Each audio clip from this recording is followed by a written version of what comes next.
ময়মনসিংহের ভালুকার ভয়াবহ স্কুল মাঠের ২০০ বছরের ঐতিহ্যবাহী চৈত্র সংক্রান্তির মেলায় নামে হাজার হাজার মানুষের ঢল। ঈদের পর হওয়ায় দুই আনন্দ একসাথে যোগ হয়ে সৃষ্টি করে এক ভিন্ন মাত্রার আমেজ। যার বয়স যত, তার কাছে মেলার বয়সও তত। আয়োজকগণ বলছেন, বাপদাদারা আগে আয়োজন করত, এখন তারা আয়োজন করছেন। আর দর্শনার্থীরা বলছেন, একটি অসাম্প্রদায়িক চেতনার বাংলাদেশ প্রতিষ্ঠায় মেলাটির রয়েছে আলাদা তাৎপর্য।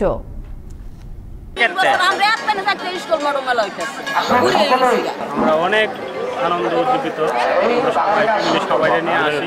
আজ 35 বছর ধরে আমরা এই হিন্দু সমুদায়, আমরা এই সরকার হিন্দুদের ভক্তবিন্দু লইয়া পূজাপালি করি। ধর্মীয় চড়ক মেলা, আমরা এই পূজা মুরব্বীরা করছে, এখন আমরাও করি। এই চড়ক পূজা হয়, আমরা খুব সুস্থভাবে বা ভালোভাবে আমরা হিন্দুরা অনেক চলাফেরা করি। শিব বাবাকে আরাধনা করি।